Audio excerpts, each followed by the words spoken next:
प्रिय विद्यार्थियों, इससे पूर्व के व्याख्यान में हमने चतुर्थ अंक प्रारंभ करते हुए पढ़ा था कि एक दासी राजकुमारी पद्मावती और अवंतिका के वेश में वासवदत्ता तीनों प्रबंधन में मौजूद थी और दासी फूल तोड़ करके लाने के लिए पद्मावती से कहती है, हे राजकुमारी जी, आप थोड़ी देर के लिए यहाँ शिलापट पर बैठिए, तब तक मैं इन शेफालिका के गुच्छों में से फूलों को चुनती हूँ, अर्थात फूल तोड़ती हूँ।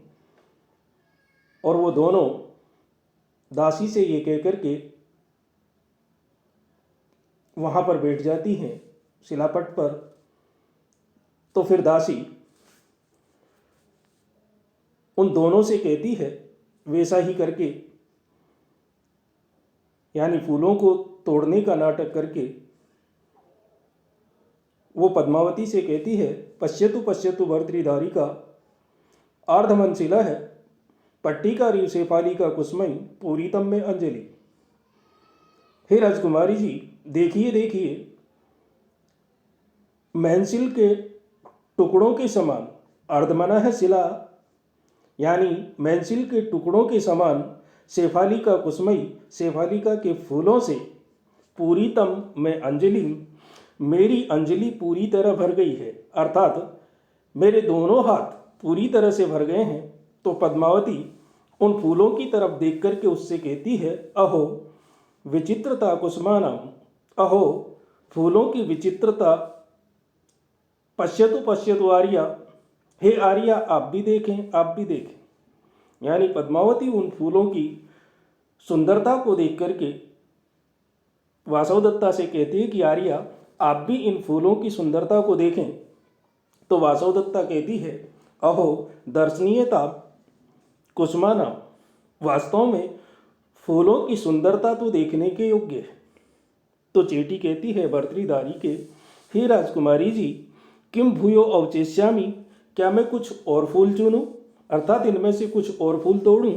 तो पद्मावती उसे मना करते हुए कहती है, हला हे सखी, मामा भूयो अवचित्य है, अब और मत चुनो, अब इनमें से और फूल मत तोड़ो। तो वासवदत्ता उससे पूछती है कि हला हे सखी, किम निमित्तम वार्यसी, तुम रोक क्यों रही हो, इसको और फूल तोड़ने से क्यों रोक रही हो। तो पद्मावती उससे कहती है कि आर्यपुत्र इह आगत्य इमाम कुसुम समृद्धिम दृष्टवा सम्मानिता भवेयम, कि आर्यपुत्र यहाँ आएंगे तो यहाँ आकर के इन फूलों की समृद्धि को जब देखेंगे तो फूलों की समृद्धि को देख करके मैं आर्यपुत्र से सम्मानित होंगी, अर्थात वो मेरा सम्मान करेंगे, वो सोचेंगे कि राजकुमारी पद्मावती बगीचे की कितनी सुंदर देखभाल करती है, उसने कैसे कैसे पौधे यहाँ पर लगा रखे हैं जो फूलों से बड़े विचित्र इस उपवन को बना रहे हैं। इस तरह से वो मेरा सम्मान करेंगे और मैं सम्मानित होंगी। तो वासवदत्ता उससे चुहलबाजी में पूछती है, हला हे सखी, प्रिय है ते भर्ता, क्या तुम्हें पतिदेव प्रिय हैं। तो पद्मावती उसे बड़े गोलमोल भाषा में उत्तर देती है, आर्या, हे आर्या, न जानामि, मैं नहीं जानती, पतिदेव मुझे प्रिय हैं कि नहीं हैं ये तो मैं नहीं जानती, लेकिन आर्यपुत्रेण विरह उत्कंठिता भवामि, लेकिन आर्यपुत्र के बिना मैं बेचैन सी हो जाती। कहने का तात्पर्य पद्मावती का ये है कि कोई भी श्रेष्ठ परिवार की कन्या सीधे सीधे किसी बात को नहीं कह सकती, इसलिए उसने अपने प्रेम को, पति के प्रति उस भावना को प्रकट करने के लिए उसने गोलमोल में जवाब दिया कि ये तो मैं नहीं जानती कि वो मुझे प्रिय है कि नहीं है, लेकिन इतनी बात जरूर है कि आर्यपुत्र के बिना अर्थात महाराज के बिना मैं बेचैन हो जाती। तो वासवदत्ता इस बात को सुनकर के आत्मगतम मन ही मन सोचने लगती है, कहने लगती है कि दुष्कर्म खलु अहम करोमि, मैं बहुत कठिन काम कर रही हूँ, क्योंकि ये उनकी प्रशंसा करेगी, मैं सुन नहीं पाऊंगी, इसलिए मैं बहुत कठिन काम कर रही हूँ, क्योंकि मेरे ही पति की ये चर्चा कर रही है, इसलिए उसे मैं सुन नहीं पाऊंगी, इसलिए मैं बहुत कठिन काम कर रही हूँ। तो इयमपि माम एव मंत्रयते, क्योंकि ये भी मेरी तरह ही बात कर रही है, अर्थात मैं जैसे उनको चाहती हूँ, जैसा मैं मन में सोच रही हूँ, ये बिल्कुल मेरी तरह ही बोल रही है। तो दासी बीच में ही कहती है, अभिजातम खलु भर्तृदारिकया मंत्रितम। राजकुमारी जी ने सचमुच में अपने उच्च कुल के अनुरूप ही बात कही है कि प्रियो में भरता इति, कि पति मुझे बहुत प्रिय है। ये उन्होंने अपने कुल के अनुरूप ही कहा है, अर्थात सीधा सट्ट नहीं कहा, क्योंकि कभी भी श्रेष्ठ घर की कन्याएं इस प्रकार का फुअड़ जवाब नहीं देती है कि हाँ मैं उनसे बहुत प्यार करती हूँ, ऐसा वो कभी नहीं कहेंगी। और इसीलिए उसने एक श्रेष्ठ और संस्कारी कन्या की तरह जवाब दिया कि ये तो मैं नहीं जानती कि मैं उनसे प्रेम करती हूँ कि नहीं करती हूँ, लेकिन इतना जरूर है कि आर्यपुत्र जब नहीं होते हैं मेरे साथ तो मैं बेचैन हो जाती हूँ। इसलिए दासी ने भी उसकी बात को समझ करके कहा कि सचमुच में राजकुमारी जी ने अपने कुल के अनुरूप ही बात कही है कि पति मुझे प्रिय है। तो पद्मावती कहती है कि एकह खलु में संदेह है कि वो मुझे प्रिय तो हैं, लेकिन मुझे एक थोड़ा सा संदेह है। तो वासवदत्ता उससे पूछती है, किम किम, ऐसा क्या संदेह है? तो पद्मावती उसका जवाब देती है कि यथा मम आर्यपुत्र है तथैव आर्यया वासवदत्ताया इति, कि जैसे आर्यपुत्र मुझे प्रिय हैं, क्या वैसे ही वो आर्य वासवदत्ता को भी प्रिय थे? अर्थात मैं जितना प्रेम उनसे करती हूँ, क्या उतना ही प्रेम आर्य वासवदत्ता भी करती थी? तो वासवदत्ता कहती है, अतोपि अधिकम, यानी वो भावावेश में आ जाती है और भावावेश में उसे पता ही नहीं रहता कि मैं किसके बारे में बात कर रही हूँ, इसलिए वो भावावेश में आकर के कहती है कि इससे भी ज़्यादा बढ़कर, यानी जितना प्रेम तुम करती हो ना उससे भी ज़्यादा बढ़कर के प्रेम करती थी। तो पद्मावती उससे तुरंत पूछती है कि कथम तुम जाना सी, इस बात को तुम कैसे जानती हो? तुम्हें कैसे पता कि वो मुझसे भी ज़्यादा प्रेम करती थी? तो वासवदत्ता आत्मगतम मन ही मन सोचती है कि हम हरे राम आर्यपुत्र पक्षपातेन अतिक्रांत है समुदाचार है। मैंने आर्यपुत्र की बात का पक्ष लेकर के, आर्यपुत्र का पक्ष लेकर के शिष्टाचार का उल्लंघन किया है, एक स्त्री की मर्यादा का उल्लंघन किया है, क्योंकि पराये पुरुष की बात चल रही है और मैं बीच में ही इस तरह से बोल पड़ी। तो फिर तावत भणिष्यामि, ठीक है मैं इनको इस तरह से समझा देती हूँ, इस तरह से कहूँगी इनके सामने। और फिर वो सामने कहती है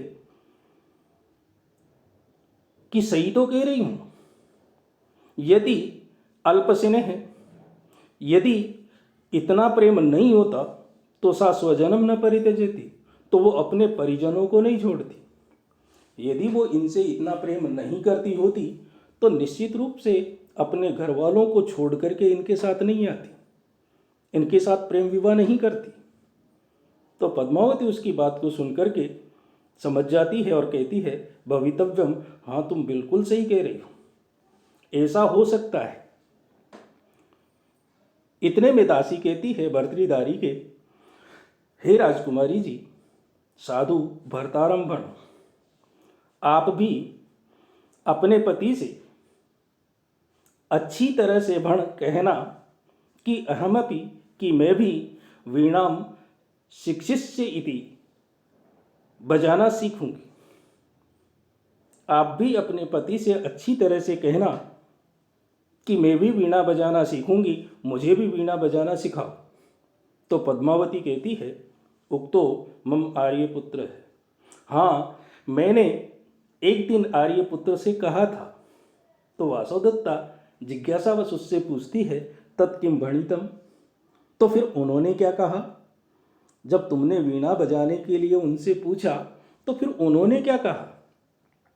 तो पद्मावती कहती है, अभणित्वा, कहा कुछ भी नहीं, लेकिन किंचित दीर्घम निश्वस्य, लेकिन गहरी सांस लेकर के तुष्णिकः संवृतः वो चुप हो गए। वो बिना कुछ कहे, बिना कुछ बोले उन्होंने एक गहरी सांस ली और गहरी सांस लेकर के, लंबी सांस लेकर के वो चुप हो गए। तो वासवदत्ता उससे तुरंत पूछती है कि ततः त्वं किम इव तर्कयसि, तो तुम इसका क्या मतलब समझती हो? यानी उन्होंने बिना कुछ कहे ही गहरी सांस ली और चुप हो गए, तो तुम इसका क्या मतलब निकालती हो? तो पद्मावती कहती है, तर्कयामि, मैं सोचती हूँ कि आर्या वासवदत्ता के गुणान स्मृत्वा, गुणों को याद करके, दक्षिणतया अपनी उदारता के कारण, मम अग्रतो न रोदिति इति, वो मेरे सामने रोए ही नहीं। बस कहने का तात्पर्य उसका ये है कि पता नहीं, मुझे ऐसा लगा और मेरा ऐसा मानना है कि जैसे ही मैंने वीणा का नाम लिया, उनको वासवदत्ता के गुणों की याद आ गई, उस समय की याद आ गई, और शायद इसीलिए वो पुरुष हैं। इसलिए अपनी उस उदारता के कारण वो मेरे सामने बस रोए नहीं, बाकी उनके भावों से ऐसा लग रहा था कि उनकी आंखों में आंसू आ गए थे और वो दुखी हो गए थे। इसलिए अपनी उदारता के कारण बस वो मेरे सामने रोए ही नहीं, बाकी तो उनके चेहरे के भावों से मैं अंदाज लगा सकती थी कि वो वासवदत्ता की याद में खो गए। तो इस तरह से उनका आपसी वार्तालाप और आगे बढ़ता है, और वो आगे क्या क्या बातें करती है उसको हम अगले व्याख्यान में पढ़ेंगे। तब तक के लिए आप सभी को धन्यवाद। अगले व्याख्यान में हम आपसे पुनः फिर मिलते हैं।